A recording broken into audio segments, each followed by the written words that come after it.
Olá, olá! Eu sou José Medrado. Estamos iniciando nosso programa Visão Social. Deixa eu tirar aqui minha máscara. E vocês estão usando? Olá! Se cuidem, a pandemia não acabou não. Eu não consigo entender a propósito como é que as pessoas ignoram mais de 260 mil mortes. Como? E finge que as coisas não estão acontecendo. Aglomeração com festas clandestinas. E pessoas que se dizem cristãs, negando as evidências. Olha, existe sim um processo freudiano chamado defesa do ego, que a pessoa nega para não ter que enfrentar a sua angústia. Mas essa negação gera as situações de possibilidade de morte. Eu realmente não consigo entender. Não consigo entender como as pessoas podem tomar como ideologia política processos sanitários de benefício coletivo. Eu não consigo entender. Você consegue? O mundo inteiro, todos os organismos internacionais de saúde falam em um sentido. E há pessoas que não. Pois é, mas olha, você sabia que com o apoio do clube da Rádio Boa Nova e da TV, Clube Amigos da Boa Nova, já se mudou e muito a forma das pessoas conviverem, digamos assim, com a informação que liberta, a informação espiritual? Pois é. E isso graças à sua contribuição. Por isso que é importante você entender que nós continuamos precisando do seu apoio na manutenção, por contribuição dos nossos programas, tanto aqui da nossa TV quanto da rádio. Doe e ajude-nos a consolar mais corações. Ligue 0800 1201 838. 0800 1201 01838. Ou ainda 11, é o DDD de São Paulo, 2458-3214. 2458-3214. Ou ainda veja pelo site da FEAL, Fundação Espírita André Luiz.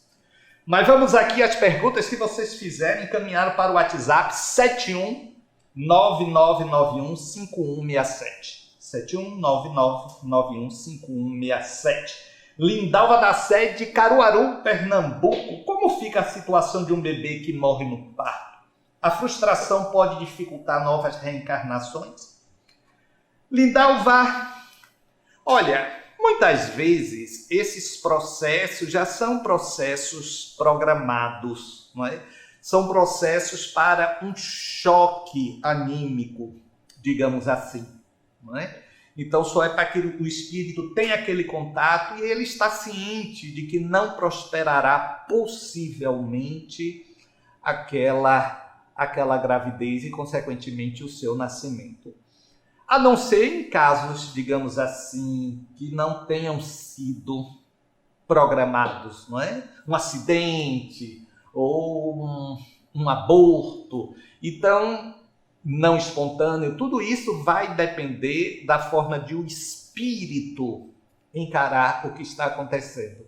Não existe, em se tratando de individualidade, você sabe bem disso, Linda, não existe um padrão, não é? Não existe um padrão. Vai ser sempre assim, vai ser sempre daquele jeito. Não existe. Tá bom? Um abraço.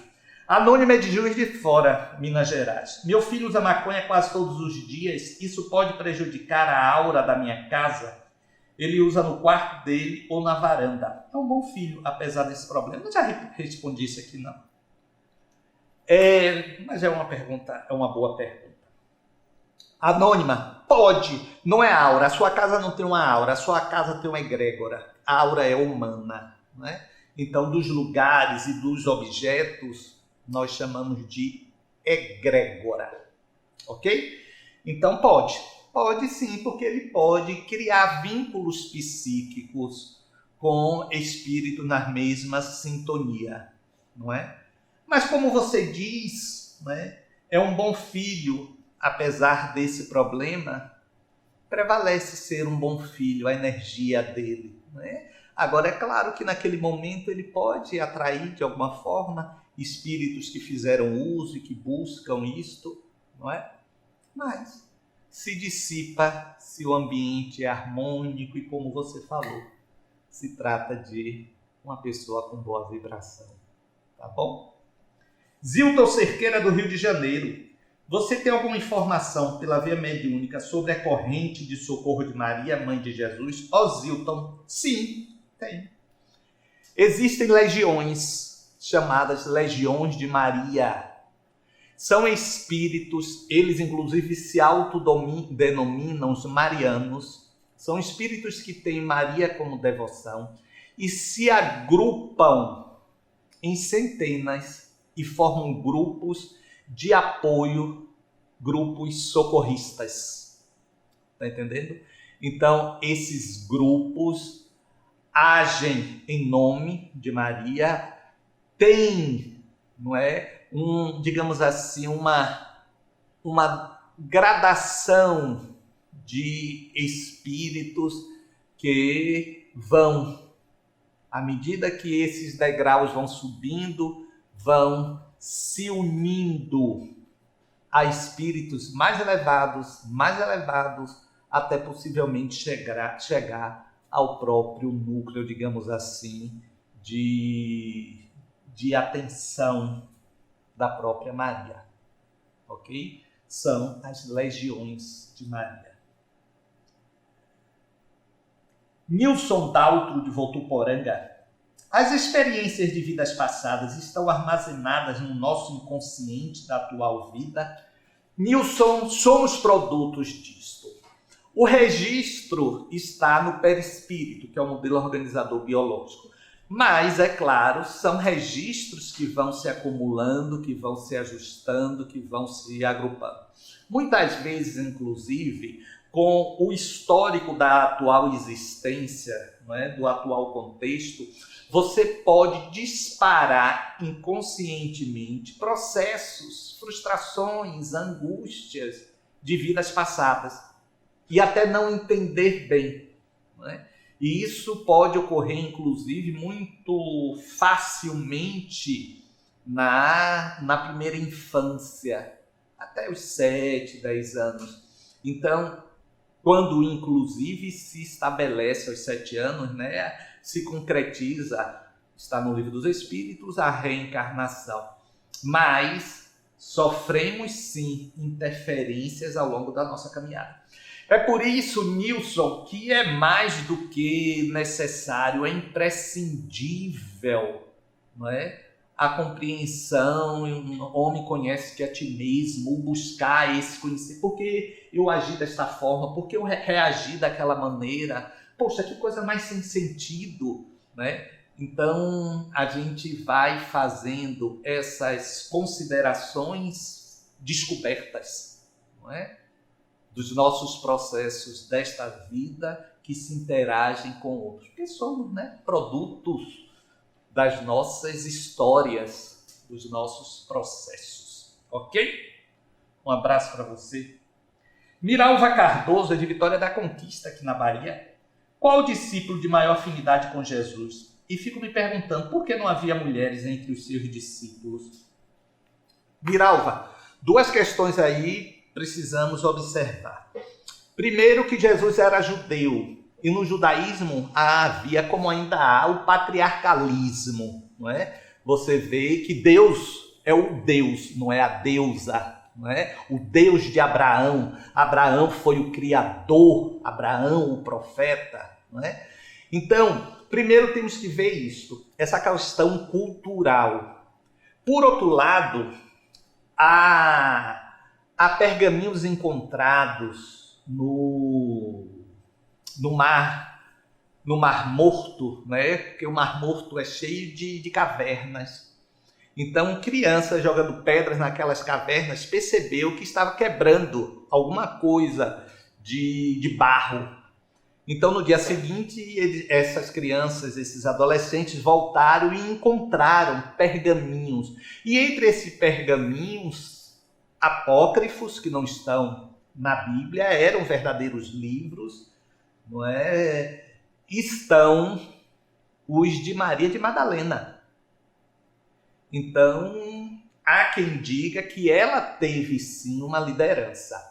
Há de se observar, por registros aí de Emmanuel, através de Chico, que a Casa do Caminho foi uma estrutura fundada pelos cristãos iniciantes, não é, do início, era assistido mais prontamente por Maria, mãe de Jesus, e por Madalena, porque não sabiam as pessoas, os peregrinos da morte de Jesus, e buscavam, então eram conduzidos a esta Casa do Caminho.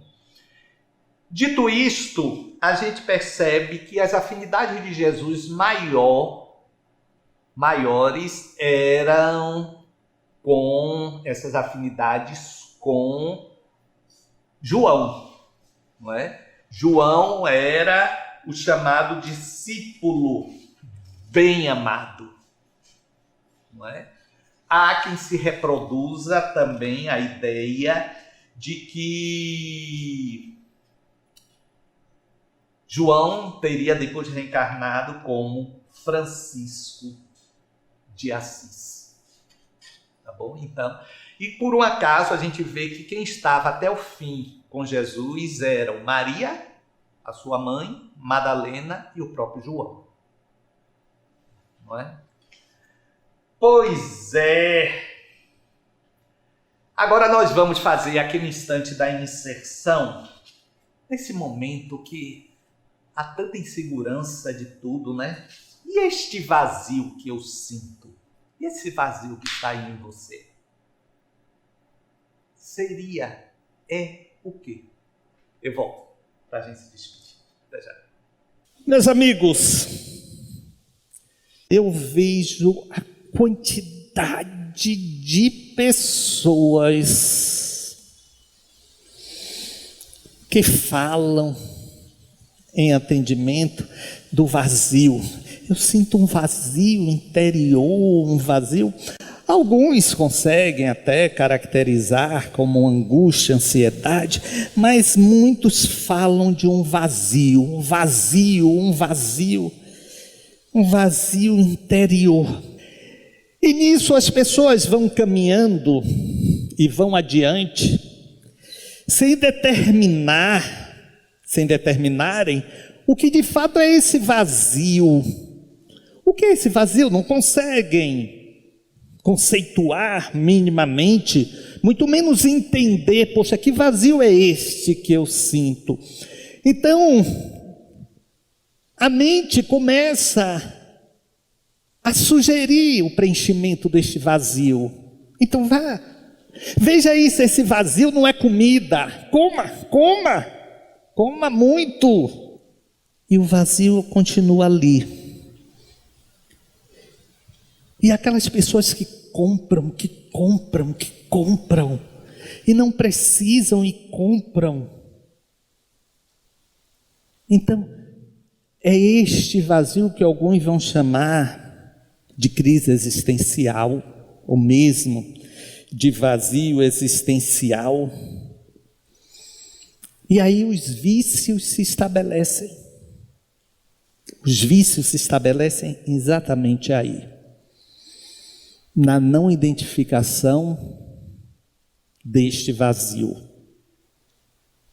E é interessante que quanto mais vazão se dá a tentar preencher esse vazio, mais ele se amplia, mas ele fica fundo, porque a pessoa apenas se anestesia, ela não entende o que está acontecendo com ela.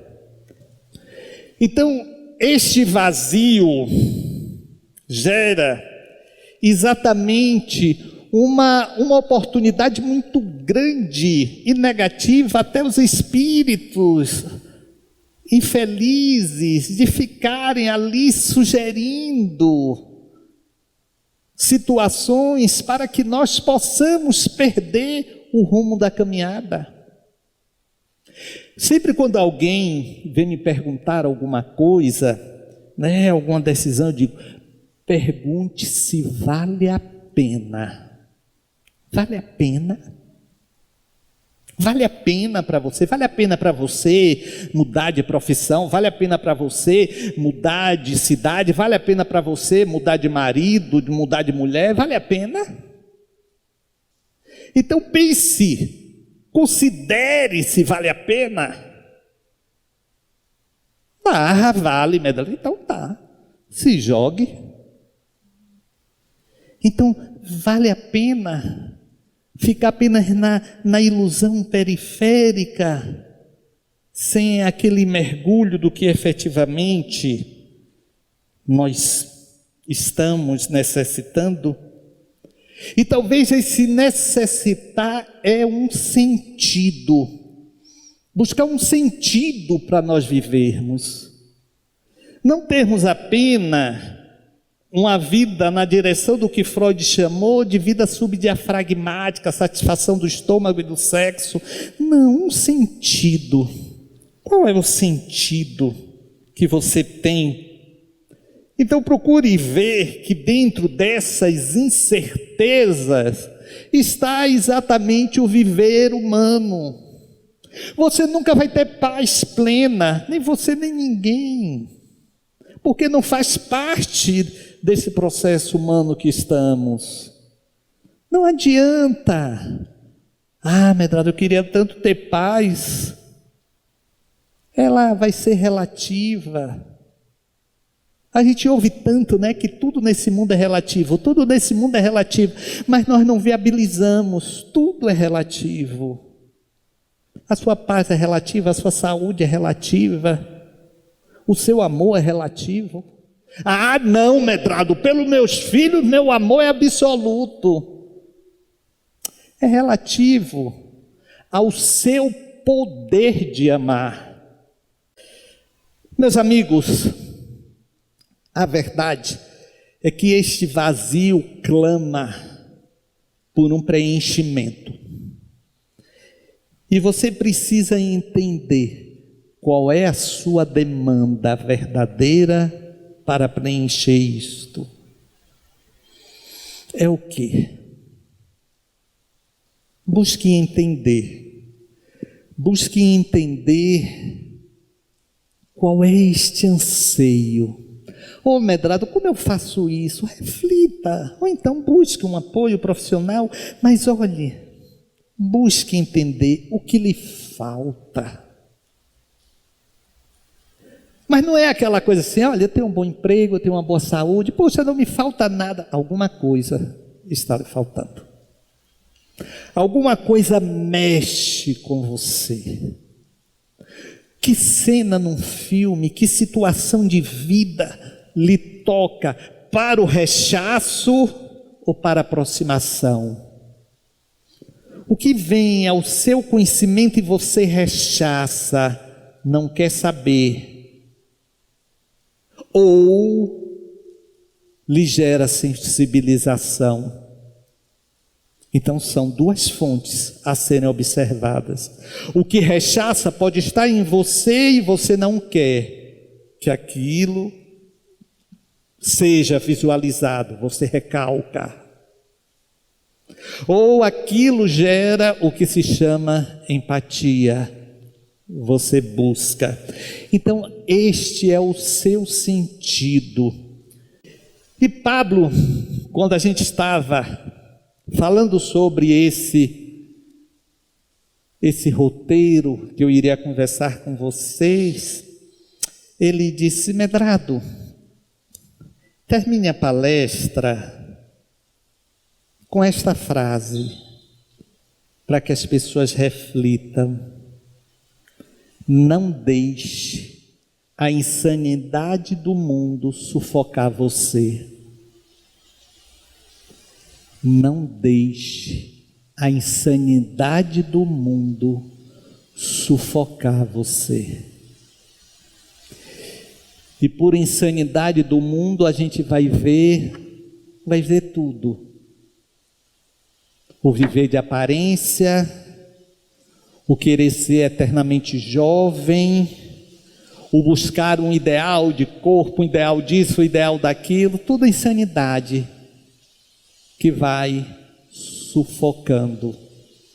Então, não deixe a insanidade do mundo sufocar você. Pois é, gente.